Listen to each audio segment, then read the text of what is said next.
오늘 하나님이 주신 말씀 요한복음 1장 1절에서 우리 13절 말씀 보겠습니다.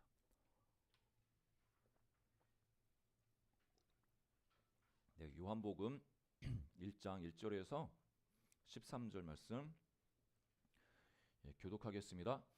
태초에 말씀이 계시니라. 이 말씀이 하나님과 함께 계셨으니 이 말씀은 곧 하나님이시니라. 그가 태초에 하나님과 함께 계셨고 만물이 그로 말미암아 지은 바 되었으니 지은 것이 하나도 그가 없이는 된 것이 없느니라. 그 안에 생명이 있었으니 이 생명은 사람들의 빛이라. 빛이 어둠에 비추되 어둠이 깨닫지 못하더라. 하나님께로부터 보내심을 받은 사람이 있으니 그의 이름은 요한이라. 그가 증언하러 왔으니 곧 빛에 대하여 증언하고 모든 사람이 자기로 말미암아 믿게 하려 함이라. 이 빛이 아니요 이 빛에 대하여 증언하라 온 자라. 참 빛 곧 세상에 와서 각 사람에게 비추는 빛이 있었나니 그가 세상에 계셨으며 세상은 그로 말미암아 지은 바 되었으되 세상이 그를 알지 못하였고 자기 땅에 오매 자기 백성이 영접하지 아니하였으나 영접하는 자 곧 그 이름을 믿는 자들에게는 하나님의 자녀가 되는 권세를 주셨으니 같이 있습니다. 이는 혈통으로나 육정으로나 사람의 뜻으로 나지 아니하고 오직 하나님께로부터 난 자들이니라. 아멘. 그 2026년 새해가 밝아오면서 그 한 지방 자치 단체가 참 특이한 이름의 행정 조직을 출범시켰습니다. 그 인천시에서 전국 최초로 외로움 돌봄국이라는 행정 조직을 출범을 시켰습니다. 그 기원을 좀 살펴봤더니 그러니까 지금 이 시대가 우리가 겪고 있는 많은 어려움들 중에 외로움이라든지 이런 것이 단순히 사적인 문제에 끝나지 않고 이 사회적으로 재난이 될 수 있는 부분이어서 미리 선제적으로 이런 부서를 세워놓고 행정적으로 여러 가지로 이제 도움을 주려고 한다고 합니다. 이 외로움 돌봄국 참 이름이 이런 행정 조직도 필요한가 이렇게 생각할 수 있는데 우리나라가 최초가 아니고 이런 업무를 담당하는 부서를 또 장관을 임명한 곳이 있습니다. 2018년도 1월달에 그 영국 그 메이 총리 테레사 메이 총리가 세계 최초로 외로움 담당 장관을 임명했습니다. 외로움임. 그 장관님은 국민의 외로움을 달래기 위해서 예, 일을 하는 분인데 왜 이렇게 장관을 세웠나 이렇게 봤더니 존 콕스라는 그 의원이 2016년도에 이제 살해가 됐는데 그분의 유지를 받들어 가지고 이런 존조 코스 외로움 위원회의 권고를 따라서 이렇게 만들었다고 합니다. 그러니까 영국 인구의 약 14% 그러니까 900만 명이 고독감을 느끼고 그 고독감으로 인해서 이 육체적 건강에도 악 영향을 이렇게 미쳤다고 합니다. 그 어떤 악 영향을 미쳤나 이렇게 봤더니 하루에 사람들이 15개 그 담배를 이렇게 필 경우에 그 정도의 해로움을 육체적으로 이렇게 경험을 한다고 합니다.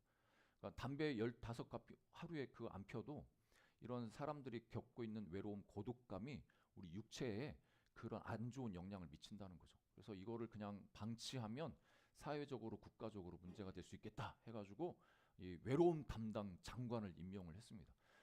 그 선상에서 우리나라도 이제 이런 행정 조직, 뭐 정부 한 조직이 아니라 그 자치단체 그 한 조직에 이런 외로움 돌봄국이라는 것을 이제 마련을 한 거죠.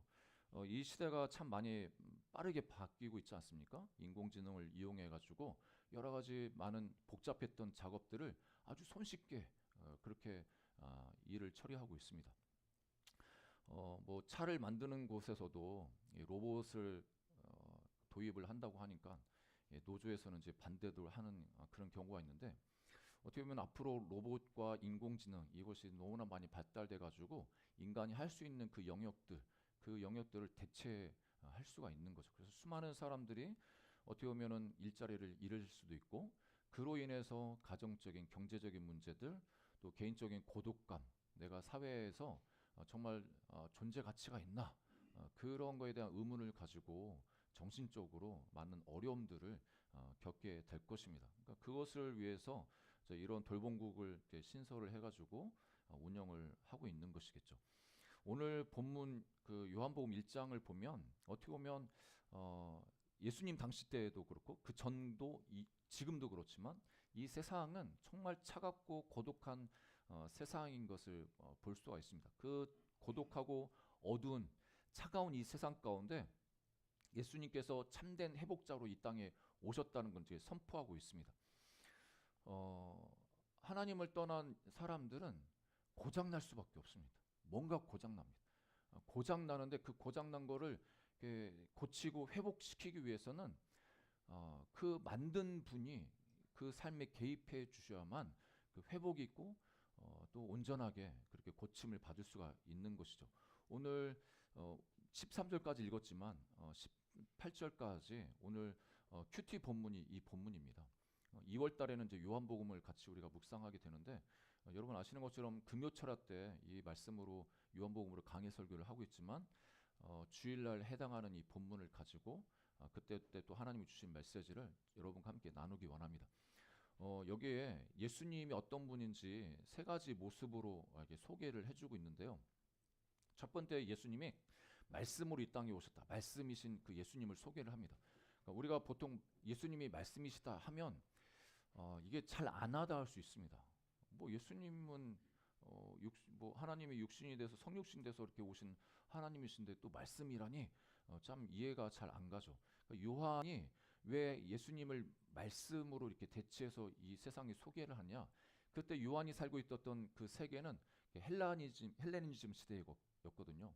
그러니까 헬라 철학이 너무나 발전되어 있고 그때 당시 로고스라는 우주의 기원과 그 우주의 본질을 이야기할 때 그 로고스라는 그 단어를 사용하는데 이거를 가지고 와서 그 로고스 대신 그 말씀이 바로 하나님 예수님이셔. 이렇게 복음 전도하기 위해서 이 단어를 사용한 것을 볼 수가 있습니다. 오늘 보니까 1절부터 3절 말씀 함께 다시 한번 읽어보겠는데요. 같이 한번 읽어보겠습니다. 시작. 태초에 말씀이 계시니라. 이 말씀은 곧 하나님이시니라. 그가 태초에 하나님과 함께 계셨고 만물이 그로 말미암아 지은 바 되었으니 지은 것이 하나도 그가 없이는 된 것이 없느니라. 여러분 우리가 아무리 사랑하는 부부 사이도 서로 말하지 않고 가만히 있으면 그 사람의 속마음을 모르지 않겠습니까? 말을 해야 내가 어떤 마음인 그 상대방이 어떤 말인지 알 수가 있는데 말을 안 하면 도무지 모르는 거예요. 몇십 년 살아도 자기 속에 있는 말을 해야 그 사람이 나를 알 수 있고 또 그 사람이 나를 향해서 속 얘기를 해줘야 내가 그 사람을 알 수가 있는 겁니다. 우리 공동체도 마찬가지죠. 사람 인간관계도 마찬가지고 하나님이 아무 말씀 안 하시고 그냥 세상만 딱 창조해 놓고 입 딱 다물고 있으면 하나님의 마음이 무언가, 하나님이 도대체 살아계신 건 맞나, 하나님이 존재하시는 건 맞나, 우리가 이렇게 의문이 들지 않겠습니까? 그래서 하나님은 하나님 편에서는 우리에게 말하기 원하셔요. 그래서 어떻게 보면 이 말씀으로 이 세상을 창조했다는 이것은 하나님의 그 의도, 그 어떻게 하나님의 그 뜻을 이 말씀을 통해서 우리에게 가르쳐 주시는 거죠. 그러니까 성경을 우리가 묵상하는 이유도 하나님의 마음, 그 하나님의 진심이 무엇인지 이것이 궁금하기 때문에 그 말씀을 통해서 하나님의 마음을 좀 알아가려고 하는 거 아니겠습니까? 예수님도 어떻게 보면은 하나님의 마음으로서의 이 땅에 오신 건데 그 하나님이 말하신 거나 마찬가지입니다. 하나님께서 우리에게 말을 걸어오시는데 그 말 걸어오심의 그 매개체가 예수님으로 이 땅에 우리 가운데 오신 거죠. 그것을 이제 말씀하고 있는데 골로새서 1장 16절에 보니까 근데 그 말이 이 예수님이 오실 그때만 있으신 게 아니라 그 말씀은 태초에도 계셨고 그 태초에 그 말씀이 하나님이 우주 만물을 창조하실 때 같이 그 창조 사역에 동참했다고 가르쳐 주십니다. 골로새서 1장 16절 같이 읽어볼까요? 시작.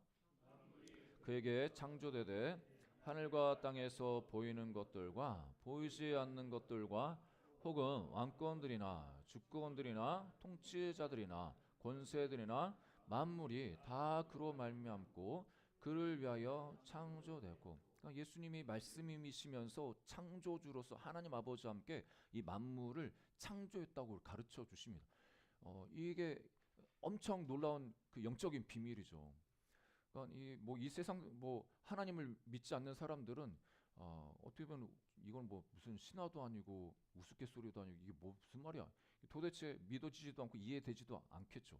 근데 우리는 이 말씀을 근거로 해서 하나님이 이 땅을 창조하셨는데 그 창조의 현장 가운데 예수님도 함께 계셔서 이 땅을 창조하셨구나. 이것은 또 무엇을 말하냐면 예수님께서 이 땅을 창조하셨기 때문에 그 예수님은 우리를 어떻게 보면 설계하시고 만들어 가셨던 분이기 때문에 우리가 고장 났을 때 뭔가 문제가 생겼을 때 예수님께로 가면 예수님이 우리를 고쳐 주실 수 있다. 또 고쳐 주실 수 있는 분이라는 것을 우리 가르쳐 주시는 겁니다. 그러니까 우리를 만드신 분이 우리를 너무나 잘 알지 않겠습니까? 그러니까 우리가 이 땅을 살아가면서 우리 삶도 어떻게 보면 고장 나기 마련이죠. 육체적으로도 고장 날 수 있고 마음에 있어서도 생각에 있어서도 고장 날 수가 있습니다. 우리가 물건이 고장 나면 스마트폰이 고장 나면 이 스마트폰 만드는 그 회사가 잘 알지 않겠습니까? 그래서 거기 가서 수리를 의탁을 하는 거죠. 우리를 만드신 하나님, 그 예수님이 우리를 설계하셨기 때문에 우리를 너무나 잘 아시고, 그래서 우리가 아픔이 있고 어려움이 있으면 그 예수님께 가야만 그 말씀이신 그 설계자 되신 그 예수님께서 우리를 고쳐 주신다는 겁니다. 여러분, 그 2000년도에 한 여학생이 사고를 당하는데 이 음주운전 차량에 7중 추돌 사고를 당해가지고 전신이 55%가 3도 화상을 입습니다. 그러니까 얼굴도 녹아내리고 손도 녹아내려서 조금밖에 안 남아 있고, 그래서 7개월간에 걸쳐서 30번에 넘는 대수술을 합니다. 이 여대생은 이화여대 그 유아교육과를 다니고 있는 친구였는데 그 대수술이 끝나고 거울 속에 자기 모습을 보니까 처참하죠. 그 이뻤던 23살의 그 이쁜 그 얼굴이 화상을 입어가지고 눈, 코 이런 부분들이 녹아내려져서 너무나 흉측한 겁니다. 여러분 잘 아시는 이지선 자매님. 그런데 이분이 사고 직후에 자기 인생이 이제 고장났다, 완전히 깨졌다, 이제는 절망이고 뭐 살 소망이 없다 이렇게 생각을 했는데 그 자매님이 병상에서 자기 인생의 진짜 설계자 되신 예수님 만난 거예요.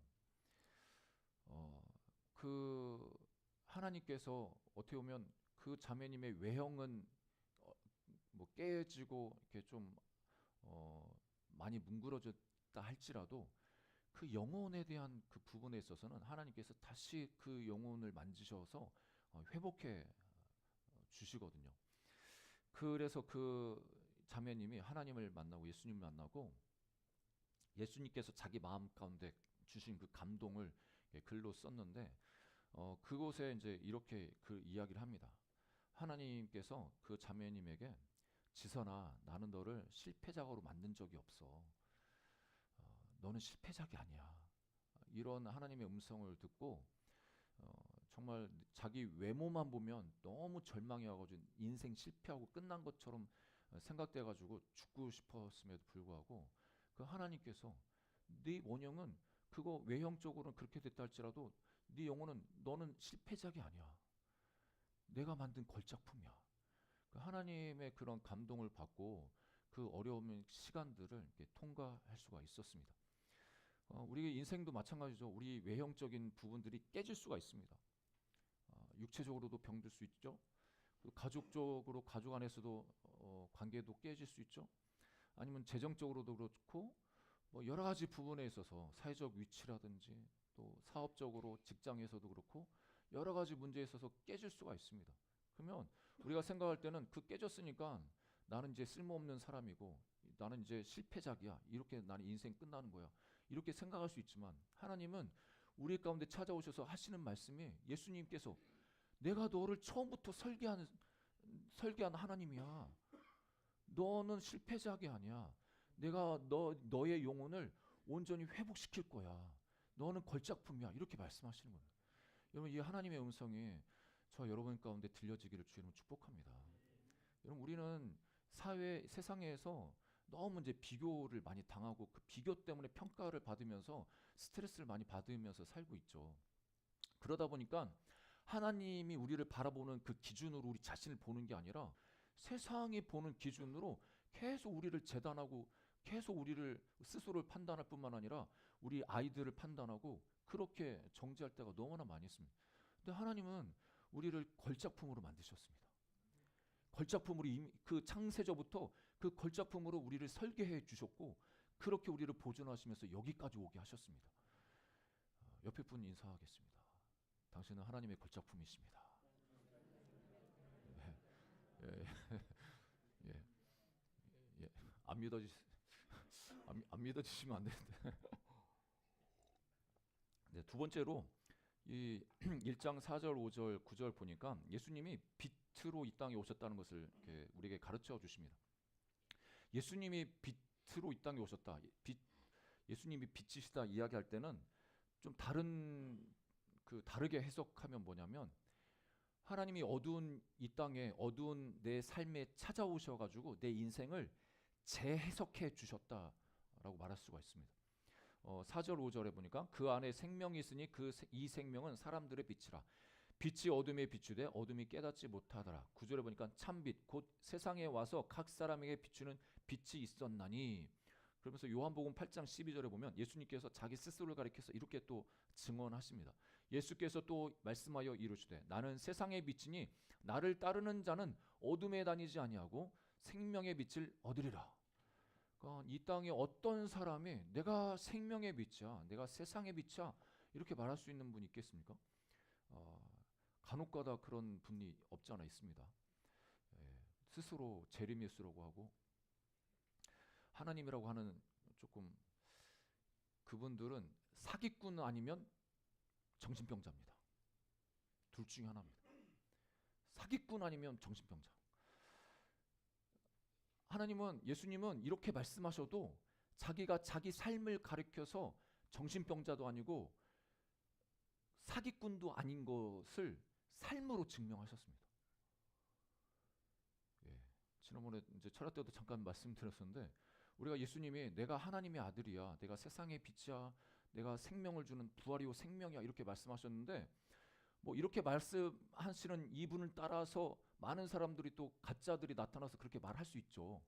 그러면 우리가 좀 의문이 드는 게 그러면 그 말한 그 사람은 진짜 내가 그런 존재인지 알고 진짜 확신해서 그렇게 말하나 아니면 모르고 말하나 아니면 내가 그런 존재가 아님에도 불구하고 남에게 사기치기 위해서 말하나 이 셋 중에 하나거든요. 정신병자는 자기가 말한 거가 뭔지도 모르고 말합니다. 자기가 그렇게 생각해서 한다고 했는데도 자기가 뭘 말하는지 모르고 일관성이 없습니다. 그런 걸 볼 때 예수님은 정신병자 아니십니다. 성경을 통해서 예수님은 일관되게 자기가 하나님의 아들이고 메시아고 세상에 비치고 생명을 주는 존재이고 길이요 진리요 생명이라고 말씀하시고 계속 그렇게 증언하십니다. 그리고 예수님은 사기꾼이 아니십니다. 예수님 사기꾼은 왜 사기칩니까? 자기한테 도움이 되니까 사기치죠. 자기가 죽음의 위협이 있는데 누가 끝까지 사기치면서 십자가에서 죽겠습니까? 내가 지금까지 거짓말했습니다.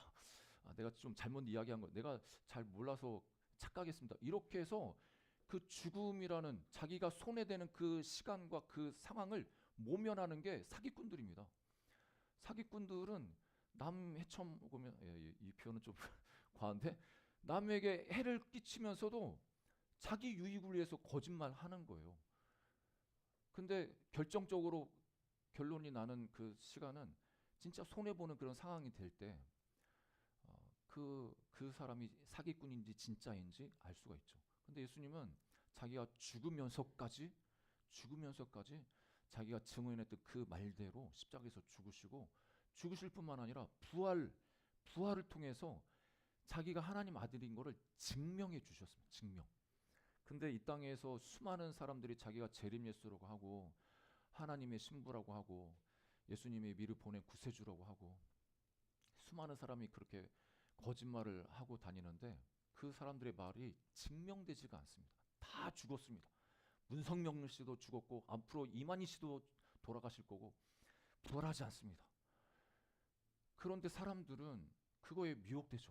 제가 진짜 이번 주에 너무 안타까운 게 유튜브에서 재림 예수라고 자기가 재림 예수라고 그렇게 말하는 그 사람 말을 듣고 돈을 보내는 그분들을 보면서 너무나 안타깝고 왜 이런 일이 벌어질까 싶은데 아무튼 예수님은 그런 우리를 뭐 사기치려고 오신 분이 아니라 우리를 생명으로 인도하시고 어둠 가운데 있는 우리들을 빛으로 인도해 주시기 위해서 이 땅에 오신 분이십니다. 그 빛으로 오셨다는 이 말씀에는 또 다른 의미가 있는데 우리가 어둠 속에서 내 인생을 내가 생각할 때 잘 해석이 안 될 때가 많이 있습니다. 내 인생이 뒤죽박죽되고 일상이 엉그러지고 내가 지금까지 살았던 삶이 왜 이렇게 내가 살았는지도 모르게 내 인생이 해석이 안 될 때가 많습니다. 그런데 빛 대신 예수님이 우리 가운데 찾아오시면 그 모든 삶에 있어서 해석이 됩니다. 재해석이 됩니다. 이게 무슨 말이냐면 쉽게 예를 들어서 요셉이 자기가 고난을 받지 않습니까? 형들한테 미움을 당해가지고 보디발의 그 이집트로 팔려가고 결국 또 이집트 팔려가서 또 억울하게 옥살이하고 그런데 궁극적으로 자기가 하나님께서 총리를 만들어 주셨습니다. 이집트의 총리가 되어가지고 형들을 만나죠. 형들에게 자기 존재를 이야기하면서 형들이 얼마나 불안해합니까? 이 자기들이 자기 동생을 미워해가지고 그 팔아버렸는데 아니 이집트 총리로 딱 나와 있네. 보복이 두렵지 않겠습니까? 요셉 입장에서도 얼마나 억울합니까? 이제 잘 만났다. 형들 완전히 이제 보복해가지고 완전 종으로 팔아버리고 이렇게도 할 수 있는데 요셉은 자기 고난, 어둠의 그 시간들, 고통의 그 시간들을 하나님 안에서 재해석했습니다. 나를 여기에 보내신 것은 당신들이 아니라 하나님이 보냈습니다. 하나님이 보내서 내가 여러분들을 구원하게 하시려고 하나님이 나를 먼저 보냈습니다. 이렇게 하나님이 그 영적인 눈을 열어주셔서 그 인생을 재해석했다는 것이죠. 여러분 아까 말씀드렸던 이지선 자매님도 자기 인생에 재해석을 했습니다. 자기 삶을 이렇게 두고 보면서 그분이 고백하는 것은 나는 사고를 당한 사람이 아니라 하나님을 만난 사람입니다. 그러니까 이 사건을 통해서 나는 하나님을 만난 사람. 단지 사고를 당해가지고 인생이 완전히 어둡게 끝나는 그런 존재가 아니라 하나님 이 인생의 어떤 비극적인 이런 상황에서 나는 하나님을 만났다는 그 자기 인생에 대해서 재해석을 하게 되는 거죠. 그러면서 자기가 잃어버린 손가락을 보면서 그리고 자기가 지나왔던 그 화상을 몇 개월 동안 계속 화상 치료하고 이렇게 하면서 수많은 아픔을 겪었는데 이분이 그 사건을 재해석하는 거예요. 뭐라고 하냐면 나보다 더 아픈 사람들의 그 마음을 만지는 공감 훈련을 하나님이 나에게 허락하셨다. 다른 사람 아파도 우리는 그냥 아유 얼마나 아파요 이렇게 할 수 있는데 진짜 그 사람의 그런 고통을 내가 공감할 수 있도록 공감하는 능력을 하게 하셨다고 그렇게 자기의 그 고통과 고난의 시간을 그렇게 재해석을 하게 하시는 겁니다. 그러면서 더 나아가서는 이 남아있는 이 짧은 이 자기 손에 짧은 그 마디로 글을 쓰게 하셔서 어떻게 보면 남에게 희망을 전하는 희망의 도구로 사명의 도구로 나를 그렇게 세워주셨다고 자기 삶을 재해석하고 있습니다. 여러분 예수님께서 우리 삶에 빛을 비춰주셔서 여러분들이 여러분의 인생을 어둡게 생각하거나 쓸모없다거나 이렇게 그런 생각을 하셨다면 예수님이 여러분의 생각 가운데 빛을 비춰주셔서 예수님이 여러분의 삶을 재해석해 주시는 은혜가 있기를 주의 이름으로 축복합니다. 우리는 예수님 믿고 나서 우리 인생이 재해석되는 거예요. 그 전에는 과거에는 죄와 허물로 죽었던 인생이었지만 이제 예수 그리스도 안에 들어와서 우리는 새로운 피조물이 된 거예요. 새로운 피조물이 되기 위해서 열심히 노력하는 존재가 아니라 예수 그리스도 안에 들어와서 이미 우리는 새로운 존재가 됐다고 말씀하십니다. 여러분, 이게 예수 그리스도 안에서 재해석입니다. 우리 인생을 향한 재해석을 하나님이 그렇게 해주고 계십니다. 여러분, 새로운 피조물이십니다. 예, 옆에 분 인사하겠습니다. 당신은 새로운 피조물이십니다. 예, 여러분들은 새로운 존재입니다. 마지막 세 번째로는 품속에 예수님이 이 땅에 나타나셨다고 하는데, 이것은 하나님의 진심을 우리에게 보여주신 사건이었습니다. 요한복음 1장 18절 이 말씀은 정말 이 요한복음 1장에서 절정에 달하는 정말 귀한 말씀인데, 같이 한번 읽어보겠습니다. 시작. 본래 하나님 품속에 있는 나타나신 여기서 독생했다 이런 표현이 우리가 보기에는 예수님은 창조주신데 조물주인데 왜 피조물의 모습이야? 독생했다 하면은 하나님이 낳은 것처럼, 어떤 우리가 어머님이 아이를 낳은 것처럼 그렇게 생각하시는데, 여기서 독생하셨다 이 표현은 헬라어로 유일한 존재라는 의미가 있습니다. 유일한 하나님처럼, 하나님 아버지처럼 유일한 존재, 하나님으로서의 그 유일한 본질을 가지고 계신 분이다. 이거를 강조하기 위해서 독생하셨다 이렇게 말씀하는 겁니다. 실제로 하나님 아버지가 이렇게 해서 창조해가지고 창조물로 예수님을 이렇게 우리에게 보내주신 게 아니고, 하나님 아버지의 그 유일한 하나님으로서의 그 본질처럼 그런 성격을 가진, 그런 특성을 가진 존재로 우리 가운데 오셨다는 것을 말씀하십니다. 여기서 나타내셨다라는 이 표현을 쓰고 있는데, 그러니까 해석하다, 설명하다라는 의미가 있습니다. 그러니까 하나님이 어떤 분인지 우리는 잘 모르지 않습니까? 여러분, 하나님을 본 사람이 있습니까? 아무도 없습니다. 그래서 우리가 그렇게 말하죠. 하나님 보여주면 내가 믿겠다. 하나님 내 앞에 나타나면 내가 하나님 믿겠습니다. 그 사람은 하나님 나타나도 안 믿을 가능성이 큽니다. 믿겠다고 작정하면 하나님이 안 나타나도 믿습니다. 안 믿기로 작정하면 하나님 나타나도 안 믿습니다. 기적을 줘도 안 믿습니다. 다 우연이라고, 어쩌다가 생긴 일이라고 그렇게 치부해 버립니다. 안 믿기로 결정하면 다 이 세상이 그렇게 보일 수밖에 없습니다. 그러니까 사람들이 하나님을 본 사람이 없어요. 그래서 하나님이 이걸 어떻게 할까? 나를 이 사람들에게 좀 보여주고 싶은데, 내 마음을 보여주고 싶은데, 그래서 하나님 아버지가 그래, 성자 예수를 이 땅에 보내어줘야지. 이 땅에 보내어서 내 마음이 어떤지, 내 성품이 무엇인지 이걸 좀 보여줘야지. 그래서 예수님으로 하여금 육신을 입고 이 땅에 오시도록 그렇게 보내주셨습니다. 그게 요한복음 1장 14절에 이렇게 증언을 하시죠. 요한복음 1장 14절 말씀 같이 한번 읽어보겠습니다. 시작. 말씀이 육신이 되어 우리 가운데 거하심에 우리가 그의 영광을 보니 아버지의 독생자의 영광이요 은혜와 진리가 충만하더라. 하나님 예수님, 말씀이신 그 예수님이 육신이 돼서 이 땅에 오셨다고 하면, 왜 오셨냐? 우리 가운데 거하시기 위해서. 그 거하심에라는 이 표현은 장막을 치다라는 의미가 있습니다. 헬라어로. 우리랑 장막을 치고 우리랑 같이 사시려고 이 땅에 오셨다는 거예요. 그래서 예수님을 본 사람은 하나님 아버지를 봤다라고 예수님이 증언하시지 않습니까? 그러니까 우리가 하나님을 알고 싶다 그러면 여러분 복음서를 읽으세요. 복음서. 예수님이 어떻게 무슨 일을 어떻게 행하셨는지, 어떤 말을 하셨는지 예수님을 더 알아가면 알아갈수록 하나님 아버지가 어떤 분인지를 더 알 수가 있는 거죠. 그래서 로마서 5장 8절에도 그 하나님께서 자기의 진심을 예수님의 그 십자가 죽음을 통해서 나타나셨는데, 우리가 아직 죄인 되었을 때 그리스도께서 우리를 위하여 죽으심으로 하나님께서 우리에 대한 자기의 사랑을 확증하셨느니라.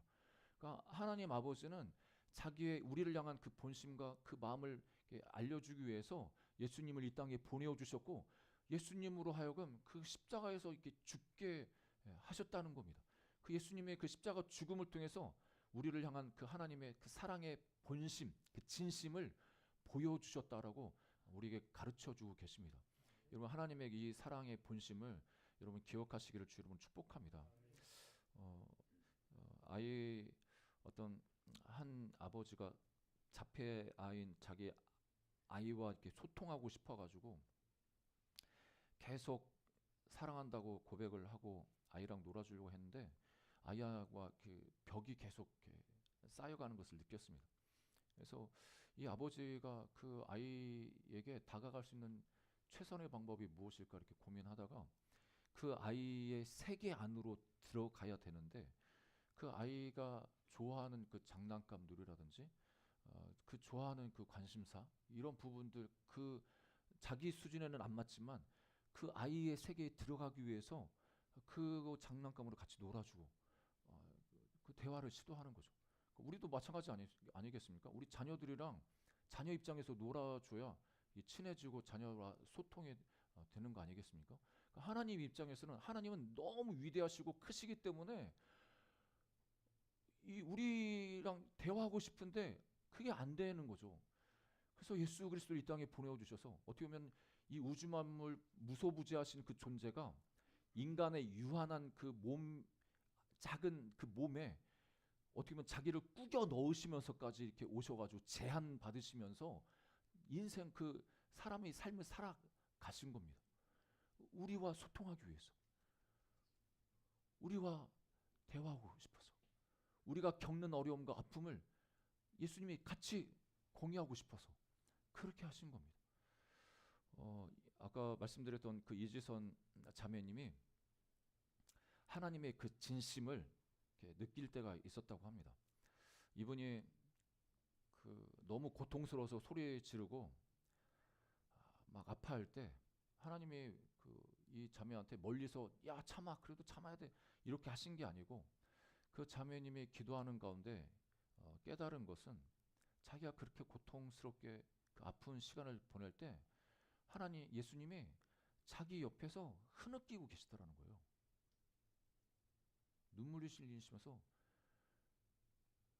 그냥 뭐 예수님이 와서 너 고통스러우니 야 참아 그거 좀 참아 이렇게 하신 게 아니라 그냥 자기가 고통스럽게 너무 힘들고 있는데 예수님이 자기 옆에서 같이 흐느껴 우시면서 자기와 함께하고 계시는 것을 깨닫게 되었습니다.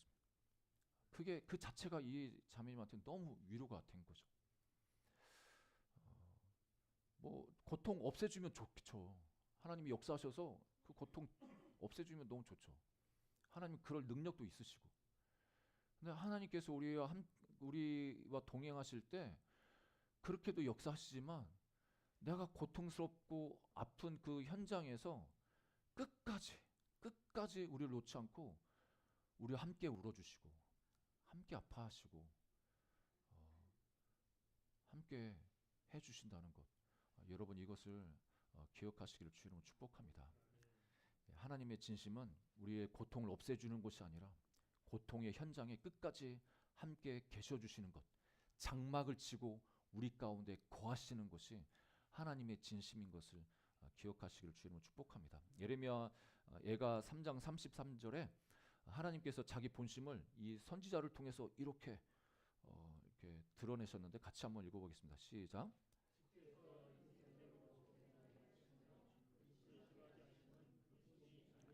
네, 주께서 인생으로 고생하게 하시며 근심하게 하시면 본심이 아니시로다. 이스라엘이 멸망당하는 그런 상황 가운데 고통의 시간들 보내고 있을 그때 하나님은 우리와 함께하지 않고 우리를 떠났다고 이야기하는 그때 아니 지금 고난받는 너희들 하나님 떠나지 않았어. 너희들과 함께하고 계셔. 나대에 구름이 끼고 비가 온다고 해가지고 태양이 없어지지 않지 않습니까? 여러분 그거 아세요? 지금도 별이 떠 있습니다. 우리는 밤에만 별 있는 줄 아시죠? 지금 별 떠 있습니다. 태양빛에 가려서 태양빛이 좀 세가지고 별빛이 안 보이는 것뿐이지 별이 있습니다. 우리는 고난이 오고 고통스러운 그 시간을 보내면 하나님이 없고 하나님이 나를 안 사랑하시고 나를 떠났다고 그렇게 생각을 합니다. 그런데 하나님은 항상 우리를 사랑하고 계셨습니다. 항상 우리와 함께하고 계십니다. 지금도 저와 여러분과 함께하고 계시는 하나님이신 것을 기억하시기를 주의 이름으로 축복합니다. 말씀의 결론을 맺으면 우리 소개해드렸던 이지선 자매님이 그때가 2020년도였다면 2023년도 3월에 자기 모교인 이화여대 대학교의 사회복지학과 교수로 재직하게 됩니다. 예, 참 기적 같은 일이 일어난 거죠. 23년 만에 캠퍼스의 교수로. 그래서 그녀가 부임하면서 소감을 이야기할 때 이렇게 이야기합니다. 하고 싶었지만 너무 큰 꿈이라 입 밖으로 내지 못했던 소원이 이루어졌습니다.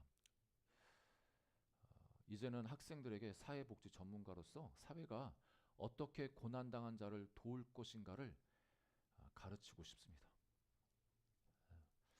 이분이 1월달 이번 2026년 1월달에 그 크리스천 CEO 컨퍼런스에서 강연을 하셨는데 이분이 하시는 게 이야기가 그겁니다. 재활이 단순히 어떤 신체 기능을 되살리는 기능적인 복구 그걸로 끝나면 안 되고 재활이란 무너진 삶을 다시 일으켜 세우는 인생의 회복이며 그 중심에는 하나님의 사랑이 있어야 된다. 이렇게 강조를 합니다. 여러분 하나님께서는 이 한 자매의 인생에 찾아오셔서 그 비극적인 그 삶에 있어서 그냥 절망하고 포기하고 그렇게 끝내버리게 하지 않으시고 이 자매님이 그 예수님을 만나게 하시고 하나님 알게 하시고 자기 인생의 고난을 재해석하게 해 주셨습니다. 그리고 그 고통의 시간 가운데 함께 울어주시고 동행하시는 그 하나님을 의지하게 하셔서 그 어려움들을 극복하게 하셔서 지금 이제 교수로 잘 활동하고 계십니다. 하나님은 이 시대를 살아온 우리들에게도 도전하고 계십니다. 이 빛이 비쳐 있다 이 표현이 지금도 예수님의 생명의 빛이 우리 가운데 계속 비춰지고 있다고 말합니다. 문제는 그 빛 앞에 섰을 때 눈 감느냐 눈을 떠서 그 빛을 보느냐 그것은 우리가 해야 될 몫입니다. 요한복음 1장 12절에 이렇게 말씀하시죠. 영접하는 자 곧 그 이름을 믿는 자들에게는 하나님의 자녀가 되는 권세를 주셨으니. 그러니까 여기 영접한다는 것은 눈을 뜨는 겁니다. 그 빛 대신 예수님을 받아들이는 겁니다. 그러니까 그것은 예수님이 대신 해줄 수가 없습니다. 예수님은 문 밖에서 우리를 두드리고 계시는데 마음의 문을 여는 것은 우리가 해야 되는 겁니다. 우리가 항상 그 예수님, 그 하나님을 초청하고 여러분의 그 고통의 현장에 예수님을 초청하고 여러분의 가정에 직장에서 그 예수님을 초청해서 그 예수님과 늘 동행하는 저와 여러분 되기를 주의 이름으로 축복합니다. 예. 함께 기도하는 시간 갖겠습니다. 오늘 성찬을 대하는데요. 성찬을 대할 때 하나님 다시 한번 그 예수님을 나의 구주 하나님으로 나의 삶에 모셔드립니다. 그리고 나의 가정과 직장과 사업에 모셔드립니다. 그 예수님이 내 인생의 주인이시고 빛으로 오시고 말씀으로 오시고 또 늘 우리 삶에 거하고 계시는 그 예수님 우리가 깨닫게 하여 주시고 그 예수님과 동행하게 해 주옵소서. 하나님의 그 진심인 우리를 향한 그 사랑의 그 진심을 다시 한번 깨닫는 이 시간 되게 해 주옵소서.